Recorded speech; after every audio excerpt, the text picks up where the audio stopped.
और अब वो और भी ज्यादा स्ट्रांग बनने का इरादा रखता था। शायद आप सोच रहे होंगे कि ये कैसी दुनिया है और ये सब शुरू कैसे हुआ। एक दिन एक इविल गॉड बोर हो गया और उसने एक नई दुनिया बना डाली जिसे उसने एबिस नाम दिया। उसने हर एक मौजूदा दुनिया से तमाम तरह के क्रीचर्स और मॉन्स्टर्स को इसमें ला डाला और फिर ह्यूमंस को भेजा।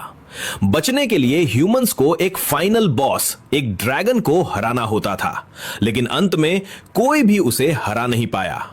कंग हंसू सबसे स्ट्रांग था और उस आखिरी स्क्वाड का हिस्सा था जिसने ड्रैगन को हराने की कोशिश की थी। उसकी स्पेशल पावर यह थी कि बाकी लोगों के पास हजारों स्किल्स होती थी, लेकिन उसके पास सिर्फ 7 थी, पर वो उन्हें लिमिटलेसली अपग्रेड कर सकता था, इसीलिए वो सबसे ताकतवर बन पाया। हालांकि फिर भी वो और उसकी टीम ड्रैगन को नहीं हरा पाए। जब हार तय हो गई तब उनकी टीम के मेज ने एक आखिरी दांव चला, टाइम और स्पेस का क्रिस्टल, और कंग हंसू को अतीत में भेज दिया गया। अब सवाल यह है कि क्या इस बार कंग हंसू सब कुछ बदल पाएगा? आइए जानते हैं। अब उसे पता है कि अब इसका दरवाजा 5 साल बाद खुलेगा और उसके पास कम से कम 5 साल है स्ट्रांग बनने के लिए। लेकिन उसे यह भी पता चलता है कि उसकी सारी स्किल्स और ताकतें अब गायब हो चुकी हैं। उसे याद आता है कि इसी समय एक छोटा क्रीचर आता है जो खुद को फेरी कहता है। वो खुद को असिस्टेंट फेरी बताता है और बोलता है कि वो उन्हें कुछ जरूरी बातें बताने आया है। वो कहता है कि ध्यान से उसकी बात सुने। कंग हंसू सोच रहा है कि ये फेरीज हमेशा लोगों को आपस में लड़ाने की बातें करते हैं। फिर वो फेरी सबको दूसरी दुनिया में वेलकम करता है और कहता है कि वो सबको एक सरप्राइज मौका देगा। लेकिन लोग उसकी बात नहीं सुनते और चिल्लाने लगते हैं कि दूसरी दुनिया जैसी कोई चीज नहीं होती और वो बकवास बंद करे। एक अलग टोन में वो फिर कहता है कि सब ध्यान से उसकी बात सुने।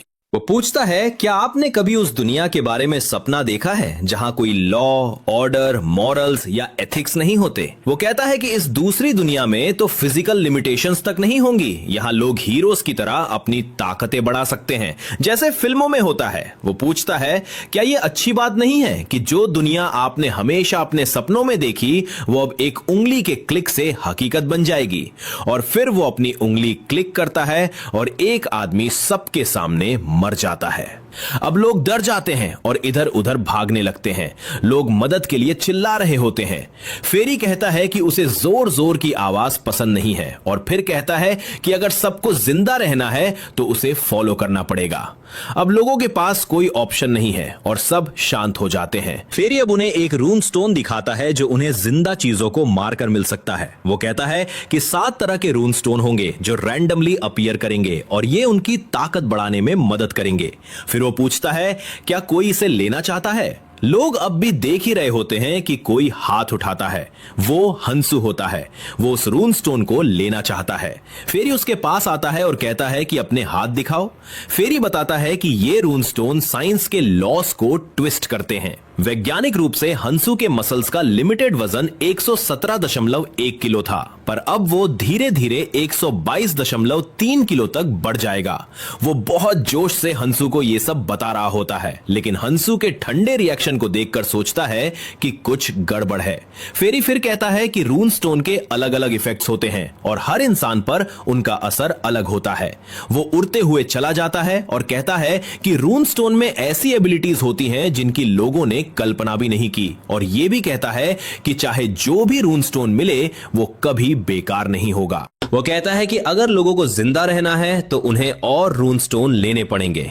अब लोग रून स्टोन के लिए लड़ने लगते हैं। जब लोग एक रून स्टोन को लेने ही वाले होते हैं, वो कहता है कि पहले वाले आदमी के रिएक्शन से लगता है कि उसे इनकी जरूरत नहीं है।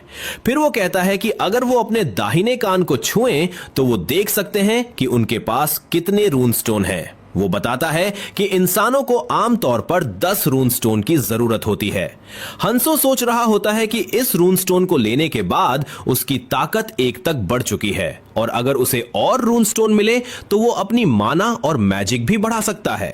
फेरी बताता है कि रून स्टोन पाने के लिए सिर्फ एक चीज जरूरी है, किसी जिंदा चीज को मारना।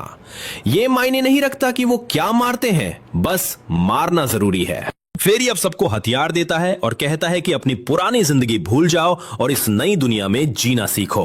फिर कहता है कि अब वो एक ट्यूटोरियल देगा और जैसे ही वो मुड़ते हैं वो देखते हैं कि एक मॉन्स्टर का झुंड उनकी तरफ आ रहा है। वो मॉन्स्टर इंसानों को घूर नहीं रहे थे, बल्कि धीरे धीरे उनकी तरफ बढ़ रहे थे। लोग सोच रहे थे कि अब उनके साथ क्या होने वाला है। तभी एक लड़की बोलती है, वो सबको सलाह देती है कि इंपल्सिव एक्ट ना करें और शांत दिमाग से धीरे धीरे पीछे हटें। अब लोग धीरे धीरे पीछे हटने लगते हैं और हंसू बस उन्हें देख रहा होता है। लेकिन तभी उन्हें महसूस होता है कि कुछ तो गड़बड़ है। अचानक वो सब एक मैजिकल बैरियर के अंदर फंस जाते हैं। पूरी भीड़ दीवारों से टकराकर रोती गिड़गिड़ाती है कि उन्हें बाहर जाने दिया जाए, लेकिन तभी उस बैरियर की दीवारें सिकुड़ने लगती है। दूसरी तरफ मॉन्स्टर भी तेजी से उनकी ओर बढ़ते जा रहे हैं। तभी एक आदमी को एक दरवाजा दिखाई देता है। वो दरवाजे से गुजरता है और उस पर एक नंबर चमकता है, 49। अब सबको समझ आता है कि उस बैरियर से केवल 50 लोग ही बाहर जा सकते हैं। लोग अपनी जान बचाने के लिए उस दरवाजे की तरफ दौड़ने लगते हैं, लेकिन हांसू अब भी वहीं शांत खड़ा है। वो कहता है, कितने बेबस है ये लोग। उसे अच्छी तरह याद है कि इससे पहले जब वो यहां था तब 100 लोग एक साथ उस दरवाजे से नहीं निकले थे और 40 लोग वहीं मारे गए थे। बचने वालों में से भी सिर्फ 10 लोग जिंदा रह पाए थे। लेकिन अब हंसू जानता है कि क्या करना है।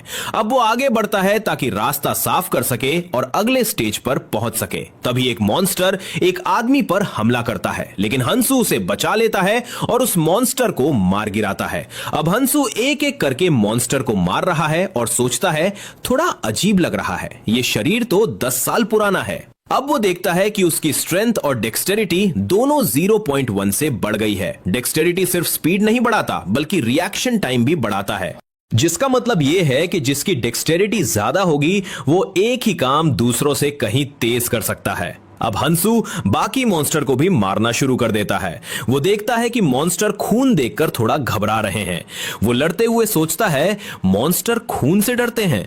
अब वो बिना रुके मॉन्स्टर से लड़ता जा रहा है। बाकी लोग हैरान हैं कि एक अकेला लड़का सारे मॉन्स्टर को मार रहा है। तभी एक और झुंड मॉन्स्टर का उनकी ओर आता दिखता है। अब लोग भी हंसू को देखकर लड़ाई में कूद जाते हैं। हंसू सोचता है, मुझे चीजों को जल्दी नहीं करना चाहिए था, पर अब टाइम नहीं है।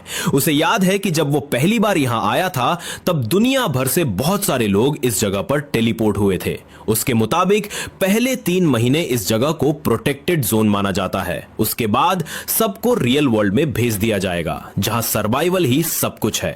अब हंसू एक और रून स्टोन लेता है और सोचता है, जो भी है यही मौका है ताकतवर बनने का।